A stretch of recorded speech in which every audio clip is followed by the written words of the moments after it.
지금 방송에서 말하고 싶지 않은 그 성희롱적인 언어를 쓰면서 옷을 좀 벗어보라고 했어요, 저보고. 주로 타겟은 사실은 저 같은 사람보다는 더 약한 여자문인들, 그들이 부를 때 안 나갈 수가 없죠. 잘 보여야 돈단할 수 있으니까. 제가 이 판도라의 상자를 다 연 게 아니에요, 아직. 네, 시청자 여러분, 최영미 시인이 아직 판도라의 상자를 다 연 것이 아니다.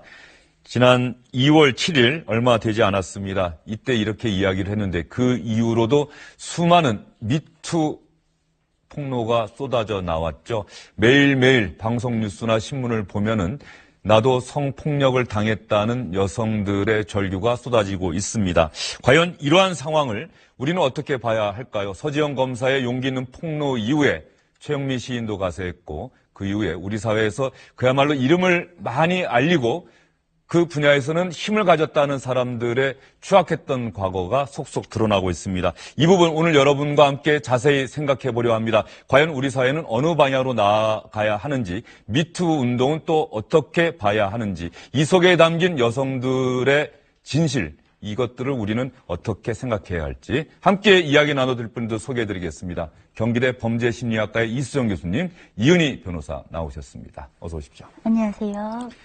네, 최근에 미투 폭로, 미투 운동이 본격적으로 시작됐다고 해야 될까요? 한 달이 지났습니다. 네. 이 변호사님 어떻게 지난 한 달 평가하십니까? 피해자들 개인에 대해서도 그리고 이제 그 기존에 어떤 여러 피해를 입으신 분들의 어떤 상황에 대해서도 안타까운 마음을 금할 수 없습니다. 하지만 그나마 지금 어떤 계기를 통해서 터져나온 것이긴 하지만 이런 어떤 그 미투 운동으로 이제 피해를 직접적으로 나에 대해서도 언급하고 나에 대한 가해자에 대해서도 직접 언급하면서 이야기하는 상황은 긍정적이라고 생각합니다.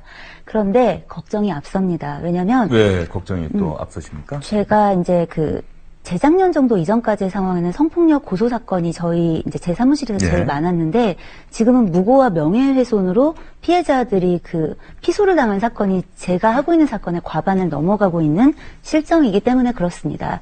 왜냐하면 이 피해자들이 피해가 소명이 안 되는 것만으로도 상처가 큰데 그게 그 상황을 넘어서 본인이 어떤 가해자로 다른 상황의 가해자로 지목이 되고 그래서 이제 피의자 신분이 되고 피고인 신분이 돼서 수사기관을 법정을 다니는 상황이 되고 거액의 배상금을 오히려 물어주는 상황에 직면할 때들이 종종 있는데 이러한 부분에 우리 사회가 이번 일을 계기로 좀 총체적인 점검이 필요하지 않나라고 생각합니다. 오히려 피해 사실을 공개하고 알렸고 가해자를 처벌해달라고 신고했던 분들이 무고 이런 혐의로 오히려 다시 고소를 당해서 또 다른 피해를 당하는 그런 상황들이 더 많이 생기지 않을까 우려된다는 그런 말씀이신 거죠? 네, 왜 예전과 그러냐면, 거의 비슷한 상황으로? 예, 사회적으로 지금 시민들이 사람들이 생각하고 있는 이것은 성폭력이다의 정도와 법조가 인정하고 있는 성폭력의 정도인 괴리가 예. 아직 너무 많기 때문에 그렇습니다.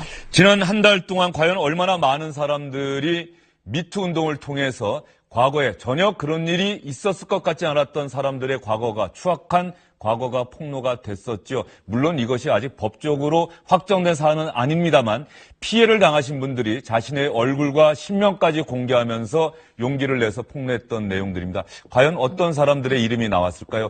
세기가 참 어려울 정도인 것 같은데요. 예, 정말로 많은 사람들의 얼굴이 지금 화면에 나가고 있습니다.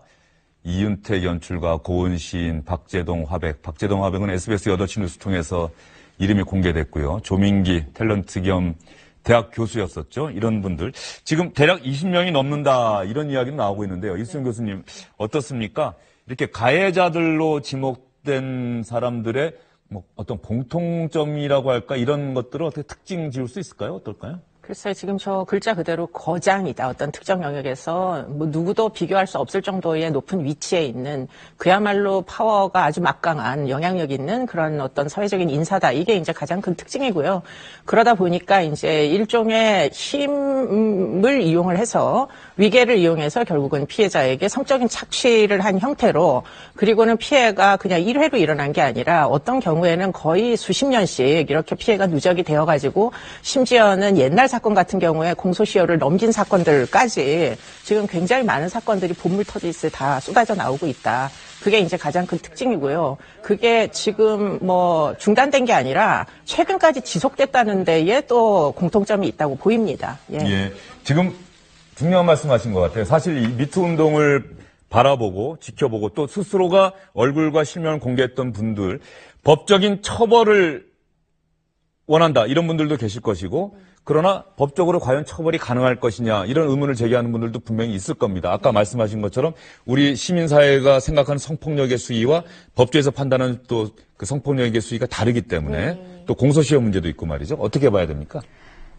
일단 상황이 상습적인 경우라면 어쨌든 가장 최근에 일어났던 사건이 언제 끝났느냐를 좀 바라볼 필요가 있고요. 사실은 거장이기 때문에 말을 못하고 있었던 부분이 더 클 겁니다. 사실 우리가 부서장한테 성희롱을 당해도 말하기가 어렵고, 이런 교수가 이제 나한테 이렇게 해도 말하기 어려운데, 만약에 그 교수님 혹은 어떤 부서장이라고 통칭되는 업무상 위력의 그 위치에 있는 사람이 나의 진로와 관련돼서 막강한 권력을 쥐고 있다고 하면 말을 못하겠죠. 그런데 이걸 용기 삼아서 최근 피해자들이 좀 나서주었으면 하는 바람이 큽니다. 왜냐하면 이렇게 나서서 복물 터지듯이 이야기가 나왔는데 뭔가 법적인 처벌이나 배상이나 이런 것들이 가시화되지 않고 오히려 나중에 피해자들이 더 많은 법적 피해를 보게 된다면 누가 그땐 또 다시 말을 하겠는가. 이 부분들은 사회의 다른 나쁜 학습으로 누적이 될 겁니다. 그래서 제가 오늘도 무리해서 방송을 일정상 사실 무리를 해서 나왔는데 요즘 방송을 섭외가 오면 나와서 계속 얘기하고 있는 게 나와서 최근 피해자들이 분명히 있을 겁니다. 좀 이야기해 주셨으면 좋지 않을까. 문제 제기를 구체적으로 좀 법적 절차를 밟아주시면 좋지 않을까 바람이 있습니다. 이 변호사님 말씀 들어보면은 지금 미투 운동에 동참하신 분들도 정말 큰 용기를 냈는데 아직까지도 지금 말씀하신 것처럼 그 가해자로 지목된 분들이 거장이다. 그 분야에서는 파워, 권력을 갖고 있던 영향력을 갖고 있던 사람들이다. 아직까지도 두려워하는 이런 미투 운동이 활발하게 전개되고 있음에도 그런 분들이 꽤 있는 걸로 상당수 있을 것이라고 추정되고요. 그러다 보니까 이제 청주대학교 같은 곳에서는 이제 학생들이 연합으로 다 같이 성명서를 낸다거나 이런 종류의 이제 어떻게 보면 연대가 결성이 돼서 피해를 발굴을 하고 있는 과정 중에 있는 것입니다. 그러니까 결국에는 지금 최근에 피해가 언제 발생했느냐가 결국 시효 문제를 극복할 수 있는 그런 지점들이 되기 때문에 사실은 이것은 어떻게 보면 1인 피해자에게 맡겨놓을 일이 아니고 이것을 일종의 사회운동화해서 다시는 이 과거로 돌아가면 안 될 거 아니에요. 그렇기 때문에 뭔가 앞으로 변화를 이제 다 같이 소망한다면 사실은 많은 피해자들이 발굴을 해주셔야 되고 용기를 가지고 이제 발굴을 해주실 때 제가 느낄 때는 피해 당사자만 이야기해서는 안 되고 사실은 지금 술자석에서 일어난 사건들 같은 경우에는 사실 목격자들이 남성분들도 많이 있을 거라고 생각이 들어요. 그렇기 때문에 그렇게 이제 목격자들도 한마디씩 보태어 주시고 그래서 결국은 실체적 진실이 그들의 말을 통해서 입증될 수 있는 그런 이제 상황이 돼야만 이게 사실은 매우 중대한 변화를 유발할 수 있을 것이다. 그냥 단타 치듯이 피해자 한 명에게 모든 책임을 묻고는 그냥 이것이 물타기가 되면은 결국에는 한 발도 앞으로 나가지 못한 채 발고한 피해자에게만 아까 말씀하신 대로 다시금 부메랑 같은 또 다른 2차 피해가 발생할 위험이 존재하는 거죠. 그런 면에서 미투 운동이 시작되고 본격화된 이후에 가해자로 지목됐던 사람들의 반응을 한번 살펴볼 필요가 있을 것 같습니다. 완강하게 부인하던 사람도 있었고 시작되자마자 먼저 치고 나가서 잘못을 인정하고 모든 것들을 내려놓겠다 이런 사람들도 있었는데요. 배우 조민기 씨, 조재현 씨, 배우 최일아 씨 어떻게 이야기하는지 한번 보실까요? 조민기 씨는 처음에 성추행 의혹은 명백한 루머다. 특히 소속사도 이 내용을 알지 못해서 소속사도 처음에 저렇게 입장을 내놓았다가 청주대 측의 발표를 듣고 나서 소속사는 황급하게 확인해 보겠다 이렇게 이야기를 했었는데 최근에 와서야 모든 것이 제 불찰이고 잘못이다. 조사받겠다. 이렇게 입장을 바꿨습니다. 이미 경찰에 형사 입건된 상태고요. 배우 조재현 씨, 저는 죄인입니다. 이제 모든 걸 내려놓겠습니다. 배우 최일아 씨, 저의 무지와 인식을 통렬히 반성합니다. 모든 걸 내려놓겠습니다. 죄송합니다. 어떻습니까? 이 변호사님. 잘못을 인정합니다. 반성합니다. 죄송합니다. 라고 이야기를 한 것으로 다 됐다. 본인들은 또 이렇게 생각할지 어떨지 모르겠습니다만. 어떻게 보세요? 뭐가 됐을까요? 되긴 뭐가 돼요, 사실. 저 내용을 보면은 처음에 구체적 피해자가 나오기 전까지는 다 부인을 합니다. 아주 뭉뚱그려서 혹시 미안한 일을 했다면 미안하다, 말이 이게 사과인지 뭔지 모르겠는 말들을 막 하죠. 그 다음에 이제 구체적으로 피해자가 등장하면 사과를 합니다. 그런데 그 사과를 잘 들여다볼 필요가 있습니다.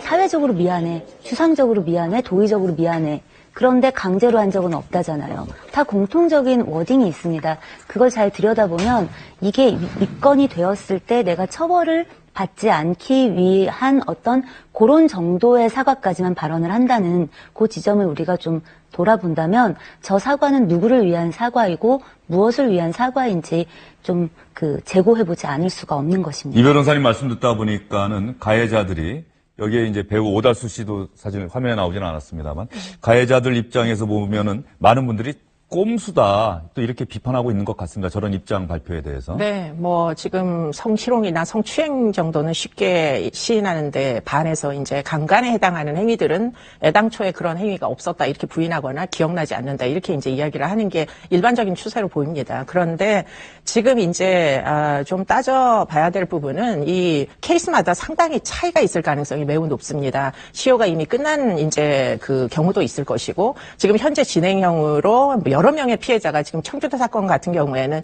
이미 피해자가 연대를 결성을 했기 때문에 상당 부분 뭐 유죄 입증에 크게 문제가 없을 것 같은데 뭐 그렇지 않은 경우는 지금 뭐 말만 이렇게 나오고는 결국 사실관계 입증이 안 된 채로 그냥 덮일 가능성이 굉장히 높아 보이고요. 그리고는 또 경계가 모호한 것이 지금 부동의 간음입니다. 이게 다 위계에 의해 가지고 결국에는 이제 사실은 동의한 적이 없는 성폭행에 해당하는 피해를 입기는 입었으나 사실은 이거를 이제 이 가해자 입장에서는 동의를 뭐 말이 없었다. 거절하는 말이 없었다. 나는 폭력을 사용하지 않았다. 그렇기 때문에 이건 강간이 아니라 화간이다. 이런 식으로 이제 주장을 하는 경우에는 사실은 지금 양측의 진술이 틀림없이 이제 일치하지 않고 아주 정반대 입장, 성관계는 서로 간에 인정을 하겠지만 이게 뭐 어떤 경위로 발생했는지 여부는 사실 CCTV를 찍어놓지 않으면 입증하기가 어렵지 않습니까? 그렇기 때문에 그런 애매한 부분이 발생하는 경우에는 사실 피해자가 1인으로서는 입증하기는 굉장히 어렵습니다. 그렇기 때문에 여러 명의 피해자가 비슷한 경우들을 다 같이 발굴을 해줘야 그래야 서로 간의 교차 일관성이 생기면서 이게 유죄 사실을 입증하는 데 도움이 된다는 거죠. 이수정 교수님 말씀하신 저 부분이 정말로 아까도 말씀하셨던 것처럼 그 자리에 같이 있던 사람들 또 심지어 남성분들까지도 정말 용감하게 증언을 해줘야 된다. 그 이야기이신데 사실 이 부분이 가장 어떻게 보면 어려울 수 있는 부분이 아닐까 싶어요. 용기 있게 피해 사실을 세상에 공개를 했습니다. 자신이 또 다른 피해를 당할 가능성을 알면서도 그런데 이것이 과연 가해자에 대한 처벌 내지는 가해자의 진심 어린 사죄로 이어지기까지 이게 입증하기가 쉽지 않지 않느냐 이런 이야기들이 지금 나오고 있거든요. 네, 그렇습니다. 그래서 뭔가 조금 더 최근의 사건들이 나와주는 게 필요하고요. 그것과 아울러서 제가 이제 말씀드리면서 꼭 하고 싶었던 얘기가 부동의 간음이 이제 이게 문제입니다. 왜냐하면 대부분 나와 어떤 이해관계, 그것도 특별한 이해관계를 갖고 있는 가해자로부터 발생하니까 싫어요, 안 해, 막 이렇게 되거나 네가 내 말을 안 듣다니 철썩철썩 때리고 막 이런 일들로 이어지지 않는다는 거죠. 그러니까 이런 상황이 발생하고 나서 이거를 간음으로 뭔가 처벌을 하려면 업무상 위력 관계가 존재하는지를 봐야 하는데 한국 사회가 아직까지 법조계가 업무상 위력 관계를 너무 좁게 인정합니다. 가령 예를 들어서 지도 교수에게는 업무상 위력 관계가 인정이 됩니다. 근데 지도 교수의 절친, 뭐 이 논문과 관련된 장비를 대주고 있는 업자, 근데 논문을 진행하고 있는데 박사과정이고 만약에 이 머티리얼을 계속 일관성 있게 진행해야 되는 장비업자는 어떨까요? 인정이 안 됩니다. 뭐라고 얘기하냐면 관리 감독 관계가 없다라고 얘기를 하거든요. 그런데 이윤택 씨 같이 극단의 단주는 좀 낫습니다. 단장은. 그런데 조민기 씨 같은 교수? 이런 건 적용이 됩니다. 그런데 그게 아니라 그냥 선배 혹은 좀 이런 업계에서 어떤 위치를 차지하고 있는 대가, 고은 시인, 그냥 선배 거장 시인, 이건 어떨까요? 법리적으로 보면 업무상 위력이 적용이 안 됩니다. 그러니까 이런 부분들에 대해서 좀 총체적으로 한국 사회가 항거할 수 없는 환경에 대해서도 돌아봐야 되고 어느 정도의 저항을 하고 어느 정도의 물리력이 행사되는 걸 폭행협박으로 볼 것인지에 대한 이 어떤 점검을 지금 총체적으로 다 같이 해야 될 때라고 저는 생각합니다. 이은희 변호사님은 그리고 저희 작가들이 섭외를 했을 때 아까도 바쁜 일정을 조정하면서도 방송 섭외에 다 응하는 게 반드시 이번 이 미투 운동이 본격화한 이후에 우리 사회를 좀 더 나은 방향으로 발전시키기 위해서 가능한 한 최근의 피해자들이 좀 용기를 내서 나올 수 있도록 하기 위해서 나오신다고 말씀하셨는데 이은희 변호사님이 실제로 또 과거에 이런 아픔을 겪고 그래서 또 법조인이 되기로 결심하셨다 이런 이야기를 제가 들었습니다. 어떤 피해가 업무상 위력 관계에서 일어나면 그 피해자에게 피해는 일파만파 일어납니다. 그러니까 저의 경우는 서지영 검사님 같은 비슷한 경우예요. 조직 안에서 그 상사로부터 직장 내 성희롱이 있었고 직장을 다니실 때 그렇죠. 부서장으로부터 성희롱이 있었고 그거를 고지했는데 회사에서 처음에는 알겠다, 조사하겠다 이렇게 했지만 그게 6개월 이상 처리가 되지 않았고 그 사이에 그 가해자는 징계를 받지 않는 상태에서 이제 다른 곳으로 이직을 합니다. 무사하게 이제 퇴사를 하는 거죠. 오점 없이. 그러고 난 다음에는 그 저한테 조직 부적응이다. 성희롱을 고지하는 것도 이렇게 얘기를 하면서 고가를 막 바닥으로 깔아주고 진급이 안 됐어요. 그 후에 이제 부서를 항의하는 절차를 통해서 부서를 이동했는데 부서장이 업무를 주지 않습니다. 1년 이상. 그리고 왕따가 되죠. 제가 서지영 검사님 인터뷰를 보면서 굉장히 마음이 아팠던 게 저는 이해가 되게 됐습니다. 사람들은 그런 상황을 보고 아니 왜 이제 와서 저런 얘기를 한대? 이렇게 이야기를 합니다. 그런데 피해자가 내가 몸담고 있고 내가 앞으로 살아가야 될 조직에서 일어난 얘기를 이렇게 꺼내서 할 때는 이 앞으로의 미래를 다 담보하고 이야기를 하는 겁니다. 오죽하면 저 얘기를 저렇게밖에 할 수 없었나를 사회가 좀 돌아봐 주었으면 좋겠습니다. 예. 최근에 두 분 나오셨습니다만 사실 미투 운동이 우리 사회에서 이제 본격화한 지가 한 달 정도 됐다라고 하는 건데 미국이라고 하는 것이 그동안 많은 분들이 생각하시기에는 우리보다는 어떤 성문화가 훨씬 개방적이고 자유롭다. 이런 미국에서조차 미투 운동이 시작된 게 지난해 하반기입니다. 미국에서 시작됐던 미투 운동, 과연 어떤 양상으로 전개가 됐었는지 저희가 지난해 또 올해 미국에서 이 미투 운동에 동참했던 유명인들의 이야기를 한번 영상을 찾아봤습니다.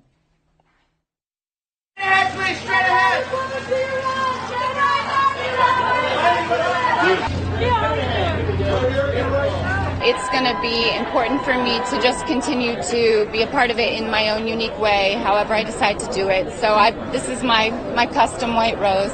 I think it's really important that we use that spotlight and moments like this to show solidarity, not just for women, not just for men, the human race. 네, 켈리 클락슨, 여성이나 나만을 위한 것이 아니라 인류를 위한 것이다. 이 말이 참 인상적입니다. 주목을 받을 때 연대를 보여주는 것이 대단히 중요하다. 네. 이 말은 곧 우리 사회에도 해당이 될 것 같습니다. 네, 뭐 일종의 시스터후드라고 볼 수 있는 거죠. 결국은 고통을 같이 공유하겠다. 그리고는 이제 뭔가 좀 더 변화를 추구하겠다. 이런 것이 공감대를 불러일으켜서 사실은 굉장히 많은 여성 배우들이 나서서 지금 처음에 문제가 됐던 사람은 하비 웨인스타인이라고 네. 뭐 영화 감독부터 영화 제작자가 되면서 그야말로 여자 주인공들을 건드리지 않은 사람이 없을 정도로 아주 처참하게 이제 성폭행을 해온 사람인데 문제는 이제 미국도 이제 영화계가 우리나라처럼 일종의 계약직이잖아요. 그러다 보니까 뭐 결국은 이런 이제 제작사의 뭐 그 주인과 뭐 적대 관계에 있어가지고는 영화에 출연하는 게 불가능하기 때문에 사실 문제 제기를 하기가 매우 어려웠던 걸로 보입니다. 그러다 보니까 여성들이 이제 여자 배우들이 연대해서 이 운동을 하기 시작하면서 사실은 놀라운 점은 남자 배우들도 모두 동참하고 있다는 거예요. 그렇기 때문에 우리나라의 분위기상 사실은 몇 명의 강력한 여성들의 돌발 행위 정도로밖에는 취급하지 않는 사회적 분위기로 끝난 게 아니라 이 부분에 대해서 그야말로 인권 침해라는데 남녀 가리지 않고 지금 공감을 하고 결국 이제 이런 영화계 적폐들을 청산하겠다 이런 운동이 벌어지고 있는 건 인상적이죠. 예, 네. 지금 말씀하신 내용을 들어보니까는 이것을 지금 최근에 미투 운동 또 성폭력 이 문제는 남성과 여성의 문제가 아니라 그야말로 어떤 면에서 보면 권력을 쥐인 사람과 그렇지 않은 사람 뭐 이런 쪽에서 또 이런 맥락에서 접근을 해야 되는 건지 그런 네, 생각도 좀 맞습니다. 듭니다. 예. 왜냐하면 최근에 이제 제가 다루고 있는 사건들도 그렇지만 그렇지 않은 여러 사건들 안에서 그 여성 상사에 의한 남자 뭐 부하 직원 혹은 동성 간의 사건들도 굉장히 많습니다. 오히려 그런 이분법적인 그 젠더에 기반해서 보기보다는 이게 권력을 쥐고 있는 입장에서 그것에 의해 갑질을 소위 하는 거잖아요. 그 부분에 갑을 관계로서 좀 바라볼 필요가 있습니다.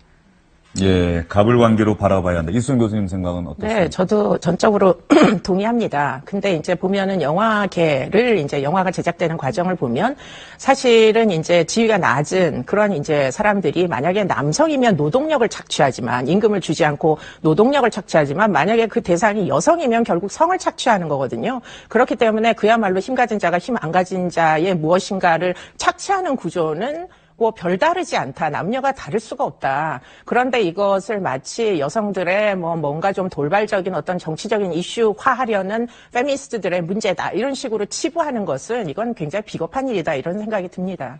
미투 운동이 본격화한 이후에 많은 분들이 이런 자리 저런 자리에서 이 이야기를 하고 있을 겁니다. 여성분들도 마찬가지고 남성분들도 마찬가지고 그 최근에 들으신 이야기 가운데 이 미투 운동에 대해서 그 진위 이것이 정말로 어떤 의미를 갖고 있는지 잘못 이해하고 있는 것 아닌가 우려되는 그런 말도 혹시 있으십니까? 너무 많죠. 왜냐면 근데 그게 제가 10년 전에 회사하고 어떤 문제가 생기고 이제 10년 전부터 한 만 4년 정도 꼬박 회사하고 법적 다툼을 벌이면서 회사를 다녔는데 그때 들은 얘기랑 크게 다르지 않은 것 같아요. 예. 그게 회사 안에서의 이야기냐 혹은 그런 어떤 문화계, 어떤 문화연예계의 이야기냐 아니면 뭐 검찰 조직의 이야기냐 일 뿐이지 2차 피해의 양상은 크게 다르지 않습니다. 우선 1차적으로 사람들은 이렇게 얘기합니다. 왜 저 문제 제기를 했을까? 이렇게 이야기를 합니다.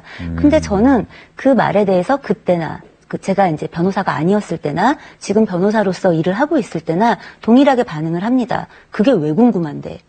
대체 그게 왜 궁금할까요?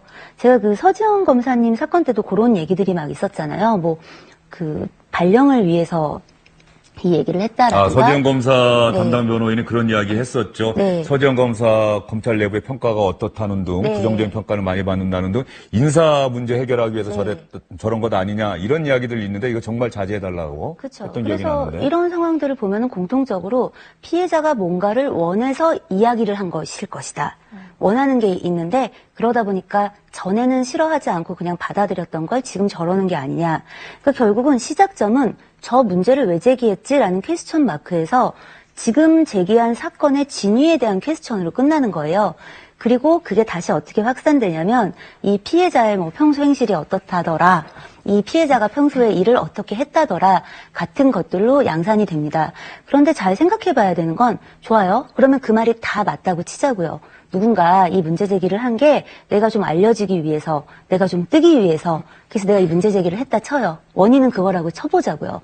그럼 그 문제 제기를 하면 안 되는 걸까요? 우리는 집에 절도가 들고 누군가 살인을 당하고 누군가 아동학대를 당하고 해가지고 문제 제기를 하고 나 아팠어요 얘기하고 신고하는 거 하고 이런 행위에 대해서 아무도 왜라고 묻지 않습니다. 그런데 유독 왜냐하면 피해가 있었기 때문에. 그렇습니다. 예. 그 피해가 있었다면 그리고 그 피해가 있었는데 그게 만약에 문제되는 행위라면 그 부분에 대해서는 검토하고 단죄하고 처벌하면 되는 겁니다. 그런데 자꾸 문제의 본질을 옮겨가는 거죠. 그러면 만약에 피해자를 검증했더니 그 피해자가 보호하고 싶지 않은 종류의 피해자다. 그러면 그 사건은 사건이 아니고 피해가 아닌 게 되냐는 거죠. 그래서 왜 유독 우리가 성문제에 있어서 혹은 우리가 왜 유독 내부 고발 그 권력을 좀 더 가지고 있는 기득권을 향해서 약자 쪽에서 제기한 문제 제기에 있어서만 유독 왜 저 문제 제기를 했을까? 이것과 관련된 2차 피해가 되게 많고요. 그러다 보면 사건의 본질이 흐려집니다. 그러는 사이에 가해자들은 복귀를 하거나 아니면 자기는 표면적으로 복귀하지 않지만 그들의 친구들, 그들과 이렇게 연대가 되어 있는 어떤 그 계층은 여전히 존재하잖아요. 상층부에. 그럼 자연스럽게 캐스팅이 이렇게 무산이 된다든가 진급이 안 된다든가 네. 급여가 이렇게 상향되지 않는다든가 하는 부차적인 피해들로까지 자연스럽게 이어지고 나중에는 피해자가 문제가 있는 사람이었고 무능했어라고 이어지는 거죠. 이은희 변호사님 말씀 들으면서 저도 고개가 절로 끄덕여지는데 말이죠. 이 교수님 생각은 어떠십니까? 네, 뭐 결국은 2차 피해가 이제 제일 큰 문제이다. 이렇게 이제 보이는데요. 사실은 몇 가지 이런 이제 문제들을 극복하려면 몇 가지 이제 그 노력들이 사실 필요합니다.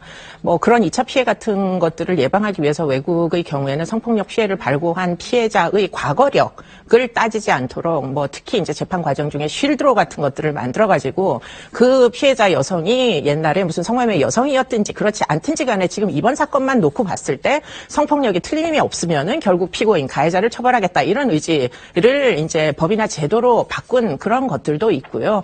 지금 우리나라의 경우에 지금 제일 큰 문제가 뭐냐면 이게 피의 사실들이 다 이제 적시가 돼서 언론에 보도가 되고 막 재판이 유죄 판결 받기 전에 지금 다 오픈이 다 돼가지고 사실은 선의 피해자가 나올 수도 있다는 거. 이게 이제 한 가지 뭐 상당히 주의해야 될 대목이고요. 그 또 한 선의의 피해자라고 하시는 말씀은 이 어떤 성폭력 피해를 당했다고 하는 분이 얼굴까지 공개하고 실명까지 공개했는데 그리고 가해자를 지목했는데 이게 사실이 아닐 가능성 뭐 이런 부분 언급하신 겁니까? 선의의 피해자라고 하는 부분이? 피해자가 이제 신분을 공개하든 하지 않든 어떤 유명 연예인을 평상시에 어떤 이유로 적대시하다가 그 사람이 성추행을 했다 이런 식으로 발고를 해서 글을 올렸다가 지금 이미 이제 문제 제기를 하니까 상대방 측에서 지금 글을 삭제한 경우도 있죠.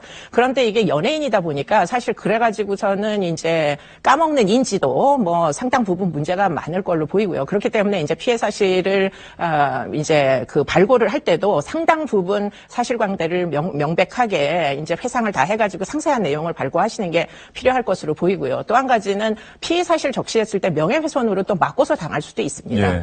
그런 명예훼손죄가 두려워서 사실은 제대로 뭐 피해를 당해놓고도 얘기조차 못하는 그런 피해자들도 있거든요. 그렇기 때문에 이런 식으로 명예훼손죄는 외국의 경우에는 이미 다 없앴거든요. 피해자에게 발고를 했다고 명예훼손죄를 적용하게 되면 누가 발고를 합니까? 그렇기 때문에 이런 조항들은 뭐 우리나라의 경우에는 좀 앞으로 없애야 되는 조항으로도 보입니다. 그렇기 때문에 무고, 그야말로 근거 없는 무고는 주의해야 되겠지만 명예훼손 부분은 사실은 이거는 좀 법리적으로 좀 쟁점이 있다 이렇게 보입니다. 네, 두 분과 말씀 나누면서 이번 미투 운동의 본질이 무엇인지 저도 절로 다시 한번 생각하게 됩니다. 그런데 이은희 변호사님 말씀 참 기억에 남습니다. 팩트. 저도 기자 생활 이제 한 25년 가까이 하는데 사실 기자는 팩트를 다루는 직업이었거든요. 이번 미투 운동이 정치적으로 어떻게 이용되느냐, 본질이 무엇이고 나중에 이것이 어떤 방향을 전개할 것이냐, 그 부분이 중요한 것이 아니라 피해자들이 내가 피해를 당했다라고 이야기하는 그 팩트. 또 가해자가 정말로 가해를 했다라고 하는 그 팩트. 이 부분에 집중해서 봐야 될 것이고 그래야 이번 미투 운동을 통해서 우리 사회가 좀 더 나은 방향으로 이런 성폭력이 줄어들고 보다 건전한 방향으로 나아가지 않을까 이런 생각이 듭니다. 다음에 두 분 다시 모시고 더 깊게 이야기 나눌 기회를 꼭 한번 다시 마련해야겠다는 생각도 듭니다. 오늘 나와주셔서 정말 감사드립니다. 감사합니다. 네. 미투 운동과 관련해서 시청자 여러분들도 다시 한번 주변 분들과 이야기 나누시고 스스로를 돌아보는 그런 시간을 꼭 가지셨으면 하는 생각이 듭니다.